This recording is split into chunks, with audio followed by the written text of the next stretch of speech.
Hey guys, and welcome to the video.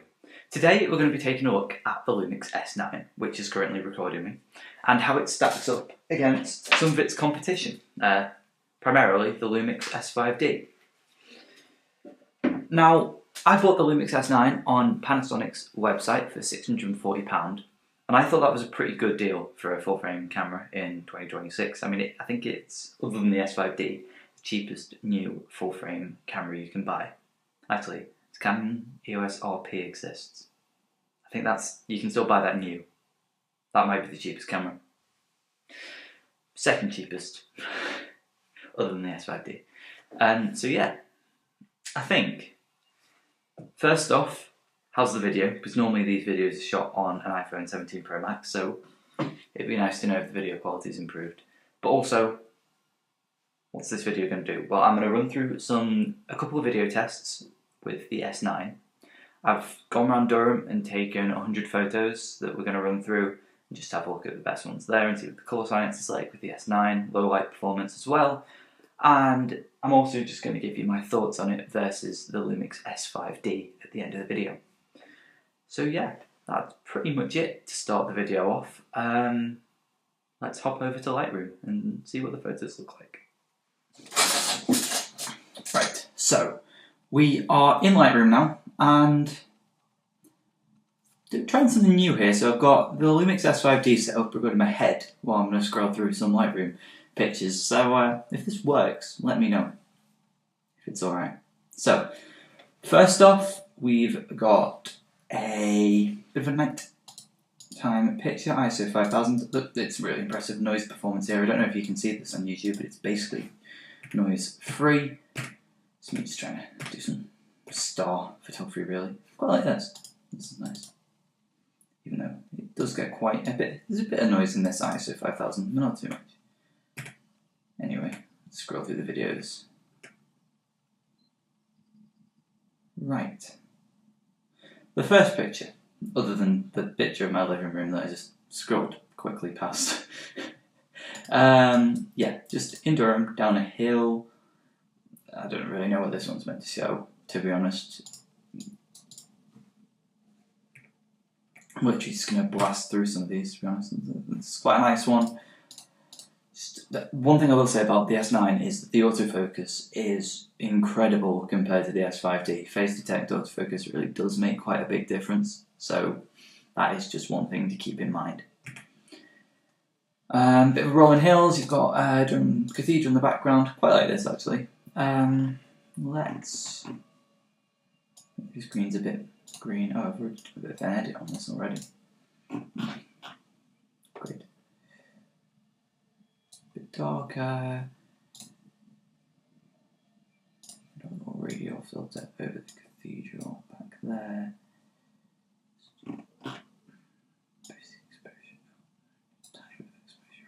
On that.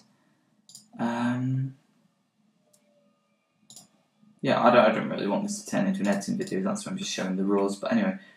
So yeah. I really do quite like the Lumix colours.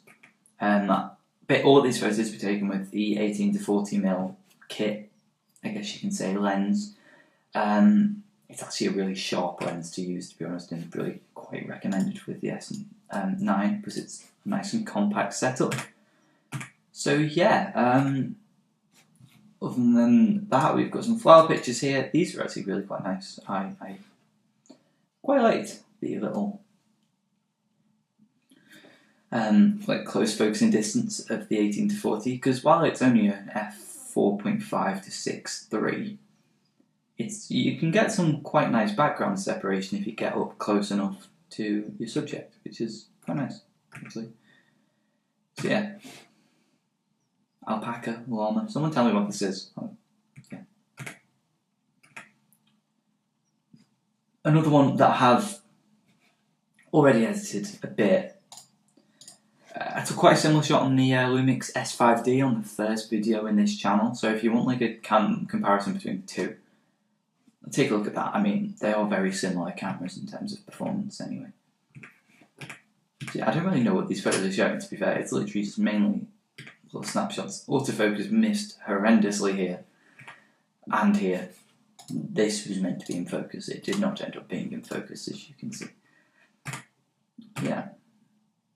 These have appeared around Durham too. I've got no idea what they are. If anyone lives in Durham, very unlikely, what the hell are these stickers?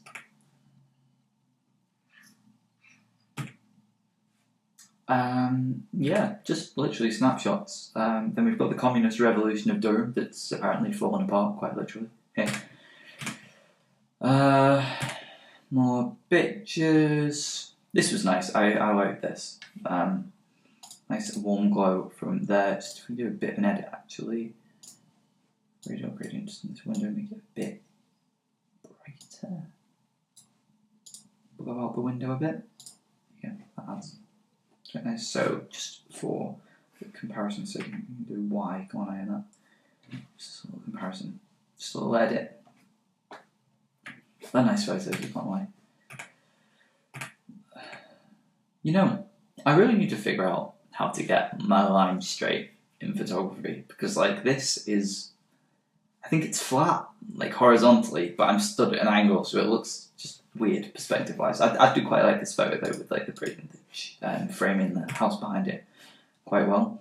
Don't ask. Yeah, hit this. Well, it looks quite nice in black and white actually. Let the exposure up a bit. It's not too bad. Not too bad. Anyway, moving on. Another one there. This is a bit better. Bridge is actually like flat this time.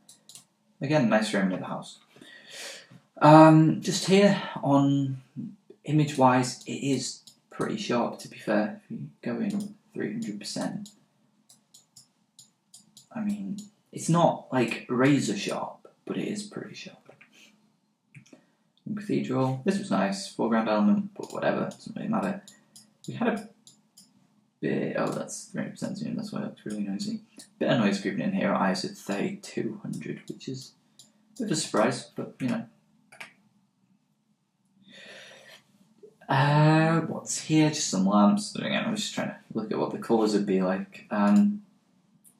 Yeah, if we pull the shadows up here, it's a bit noisy. Some of these photos are a bit noisy, but then again, we were shooting in a relatively complex, like, twilight environment here where it was getting quite dark. Just scrolling through again. Honestly, the main takeaways from these photos are A, my photography skill is questionable, and B, the colours that this camera produces are really nice. So yeah. This is literally just taking pictures of anything around Durham really at this point. Cathedral, really off-angle cathedral. Honestly, don't know what this is at this point. It's quite nice. It's just, again, a bit noisy, but the ISO is 6400 now, and this is still easily usable. Just for the sake of denoising, where is denoise? Detail, that's where it is. Right. Let's take a look at how Lightroom's denoise works.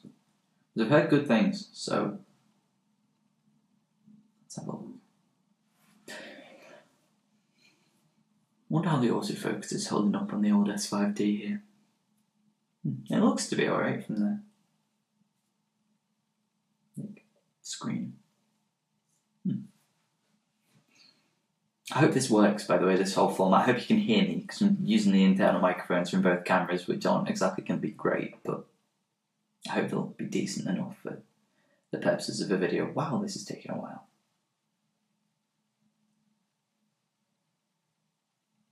Right, okay. Wow, the difference. Huh. That's quite impressive, actually. For the sake of... You don't even lose much detail. Wow. When you do, the road looks quite smooth, actually. Interesting. Okay. Anyway, no, don't want to let me go away. More cathedral ones. Bit of a landscapey cathedral picture. Again, bit of noise, but it's ISO 6400, so that's to be expected. This is quite nice. I have already done an edit on this picture, but just... It would have been nice if this was an actual telephone box, to be honest. The defibrillator thing kind of ruins it, but I mean, I'm not complaining about having a public defibrillator, that's useful. Again, these are all pretty much just snapshots, but anyway. Yeah, Durham's quite photogenic, but I was kind of getting bored at this point because I've already been round Durham. I've literally done this walk with the S5d like a week and a half ago, or 2 weeks ago.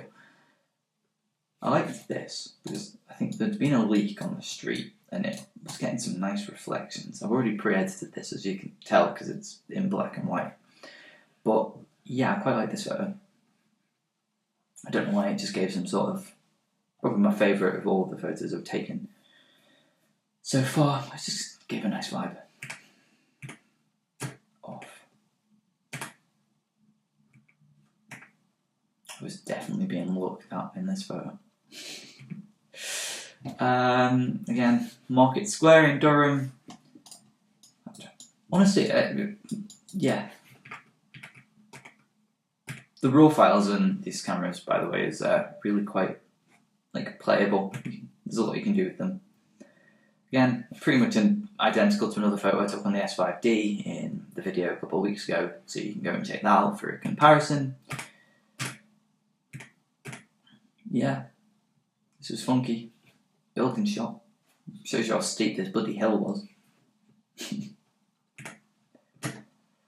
What I love about Durham though is that you've obviously got this. So this is Claypath Road in Durham, and then just off it you've got this little street here with no parked cars on and a cobble road, and it literally could be from like 150 years ago if you got rid of this for sale sign.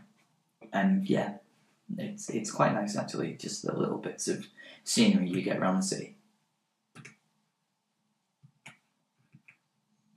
And we're getting to the end now. This was just a bit of a test of the in-body image stabilization. So here you can see we're at 1 second exposures, and it's pretty cool that the road is mainly quite sharp.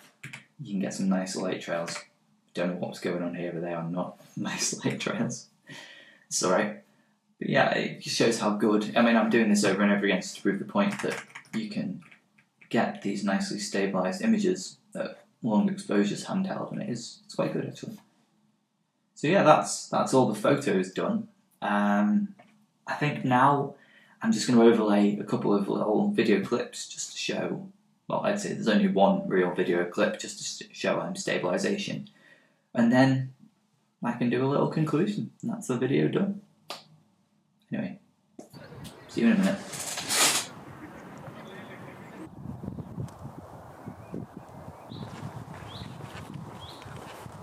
When it comes to the Lumix S9 then, my thoughts are pretty concise. It's a really nice camera if you're okay with missing out on the mechanical shutter and missing out on an EVF.